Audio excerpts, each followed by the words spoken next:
boost your English. From English Podcast with John. Hello everyone. Welcome back to English Podcast with John. Thanks for joining us today. In this episode, we're focusing on morning motivation in English to help you start your day on a positive note.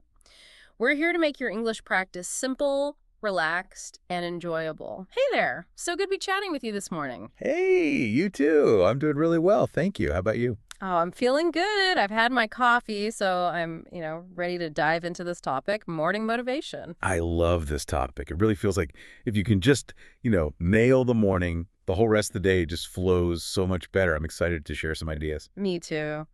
And before we really get started, if you are enjoying our chats, please remember to hit that subscribe button. It helps us know you appreciate this style of learning. Yeah, it really does. Thank you so much to everyone for listening. Absolutely. Thank you. Okay, so let's get into it. When we say morning motivation, what does that actually mean to you? Like personally, is it a physical energy thing or is it more about mental focus? That's a great question, actually, because I think people mix it up. For me, it's important to separate it from discipline. Okay, that's interesting. How do you see them as different? Well, motivation is that internal feeling, the want to do something. You wake up excited for it. Discipline, though, is the structure that carries you forward when that feeling just isn't there. Right, when you have zero desire to get out of bed. Exactly. And the best morning routines, I think, are the ones that manage to combine both of those things really well.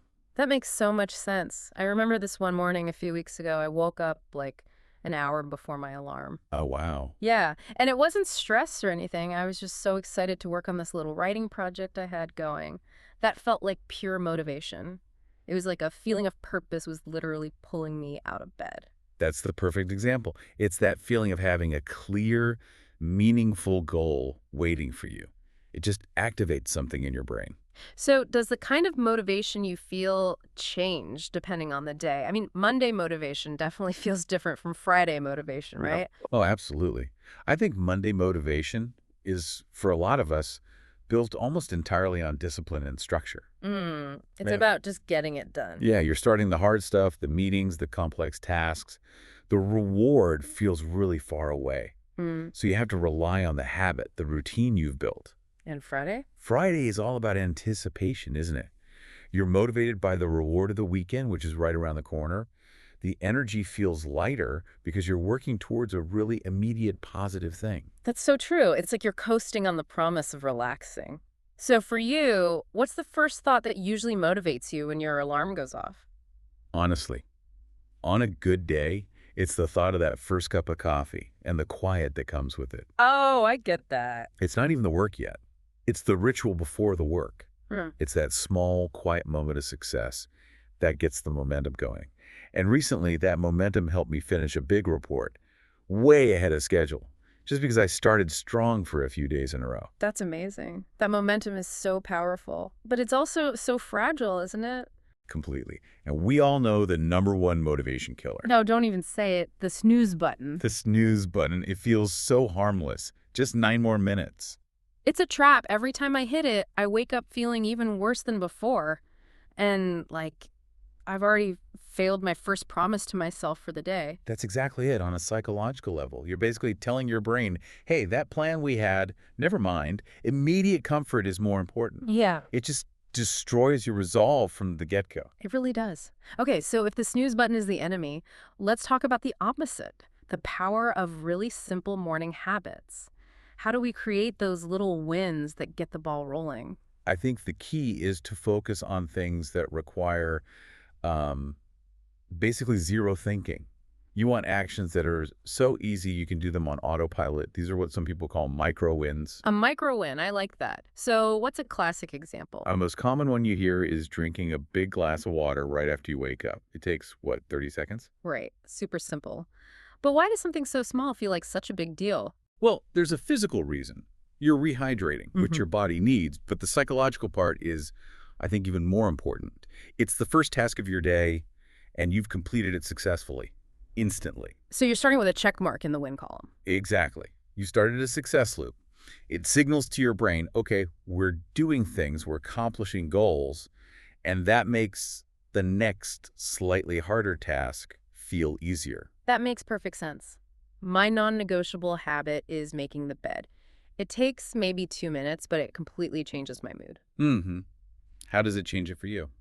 It makes the space feel orderly and calm. And when I walk back into the room later, I see this tidy, organized bed, and it's like a little reminder that I started the day with intention. It makes me feel more productive. That feeling of creating order is so powerful. You're taking control of your environment, even in a small way. It sets a positive tone. So what happens if you miss one of those simple habits, like you're running late and you forget to make the bed? Does that wreck the rest of your day? I don't think it has to. The goal isn't perfection, it's resilience. If you miss one thing, the key is to not just say, oh, well, the whole routine is ruined. Right, because that's an easy trap to fall into. It is. Instead, you just do the next simple thing. Maybe you can't make the bed, but you can still drink your glass of water. Or you can take 60 seconds to just stretch by an open window. The point is to keep the momentum of positive action going, even if you have to adjust. So it's more about the overall direction than ticking every single box. That brings up a question for me. What's more important, the time you wake up or the first thing you do? Oh, that's a good one. For me, it's absolutely the first thing you do. Waking up at 5 a.m. and then spending an hour scrolling on your phone is, I think, way worse for your motivation than waking up at 7 and immediately doing something productive. I completely agree. The scrolling just sucks you in. It feels easy, but it's actually filling your brain with noise before you've even had a chance to think your own thoughts. Exactly. You're letting the outside world set your agenda for you. It's a total motivation drain. Have you ever tried a habit that seemed simple but just didn't work for you at all? Oh, definitely. I once tried to read a really complicated book first thing in the morning. I thought, this will be so productive. I'll learn so much. Oh, no. How did that go? It was a disaster. My brain just wasn't awake enough to handle it. I'd read the same page 3 times and feel frustrated and honestly a little stupid. It's the opposite of a micro-win. I can so relate to that. We try to do too much too soon. The habit has to be genuinely low effort, not just physically, but mentally too. Precisely. The goal in those first few minutes is to build yourself up, not to tackle your biggest challenge. Okay, so let's connect this idea of morning momentum to our listener's goal, practicing English. How can we channel that early energy into language learning in a smart way?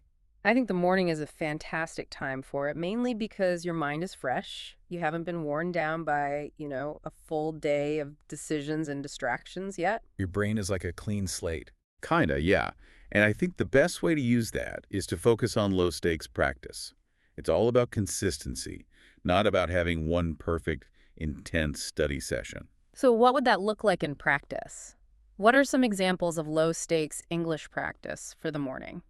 It could be something as simple as listening to a short English news summary while you're making breakfast. Or maybe writing just 1 or 2 sentences in a journal in English about what you plan to do that day. I like that. It's about exposure and a tiny bit of creation, not a grammar test. Exactly. You want it to feel easy and enjoyable. The goal is to build a positive association with practicing English in the morning. So you'll actually want to keep doing it. What do you think is the best type of practice for the morning then? If someone only has, say, 5 minutes, what's the highest impact thing they could do? In just 5 minutes, I'd say something active is better than something passive. So instead of just reading, maybe spend those 5 minutes speaking out loud. Oh, interesting. Like what? You could describe what you see out the window, or talk through your plan for the day in English. It activates a different part of your brain than just listening or reading. It might feel a bit awkward at first, but it's incredibly effective. I'm more of a listening person in the morning, I think. My brain is still warming up, and the idea of speaking feels like a lot of pressure. Do you think that's common? Oh, for sure. And that's totally fine. The best practice is the one you'll actually do. If listening to a podcast or music in English is what works for you, then that's the highest impact activity for you. That's a good point. It's about personalizing it. Have you ever had a practice session that, ruined your morning mood? Yes, absolutely. Mhm. Going back to my failed read a complicated book experiment, I once tried to do a really difficult grammar exercise right after waking up, and I just kept getting it wrong. Oh, It no. was so frustrating. It put me in a bad mood and made me feel like I was terrible at English. It took me a while to realize the problem wasn't me, it was the timing and the activity. That's such a key lesson. Don't set yourself up for failure when you're still half asleep. I remember one morning I was listening to a kid's story in English just for fun, and I learned the word shenanigans. Shenanigans, great word. It just made me laugh. And that positive feeling made me want to practice again the next day. It's so much better than trying to force yourself to study some complex grammar rule. Exactly. It's about finding the joy and the small wins. Passive listening can be a huge success, while trying to tackle heavy grammar can feel like a chore. Definitely.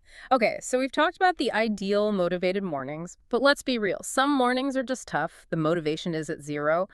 What are your emergency strategies for those days? The emergency plan. This is so important because you can't be perfectly motivated every single day.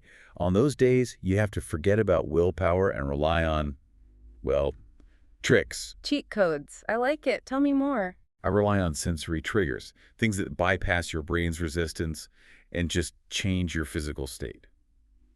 For example, music is a big one for me. Putting on a really upbeat, high-energy playlist can completely shift my mood without me having to think my way into feeling better. I do that too. It works wonders. I had a morning like that last week where everything just felt heavy and difficult. I just laid in bed for an extra 5 minutes and listened to my favorite song really loud. It kind of reset everything. It does. Another great one is just stepping outside for 60 seconds, even if it's cold.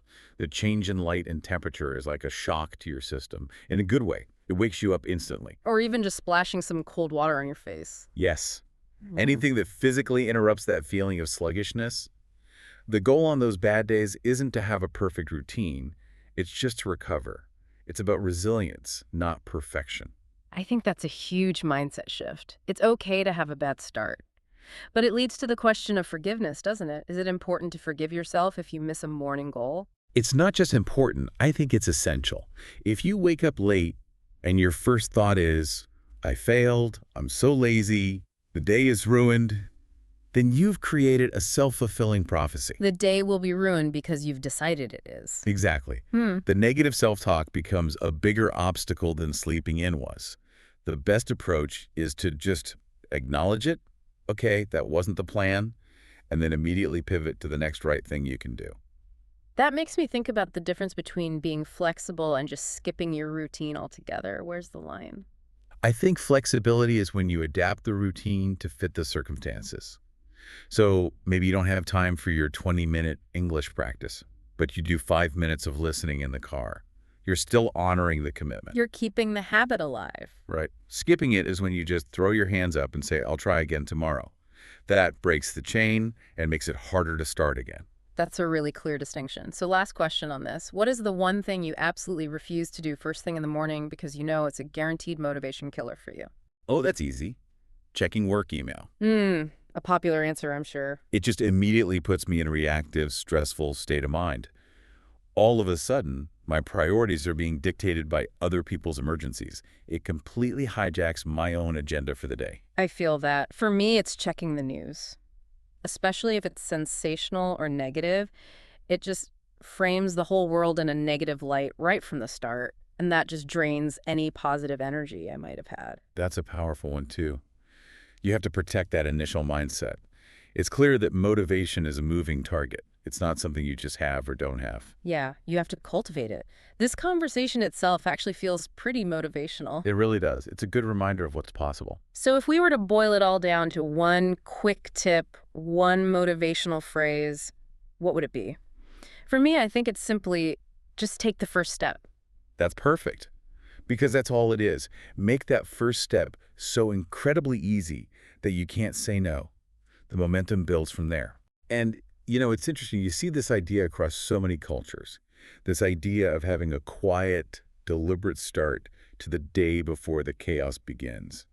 Whether it's meditation or just having a quiet cup of tea, it's a universal strategy. Prioritizing that internal peace before you face the external world, that gentle start really is everything. It really is. This has been such a great chat, really digging into how to make those first few hours of the day count. We really hope that this discussion gives you some tools to build your own high momentum morning. Yeah, and we encourage you to think about what drives you. On a tough morning, what's your go-to motivator? Is it a sense of purpose, pure discipline, or looking forward to a reward? Knowing that can help you so much. Thank you all so much for listening and for joining us for this discussion. We love exploring these ideas with you. We definitely do. And we'll be back soon with more conversations like this one. And don't forget, if you found this chat useful, please remember to like and subscribe and maybe share it with a friend who's also trying to win their mornings. Thank you again, everyone. Goodbye for now. Goodbye, everyone, and have a wonderfully productive and motivated day. Take care. Until next time.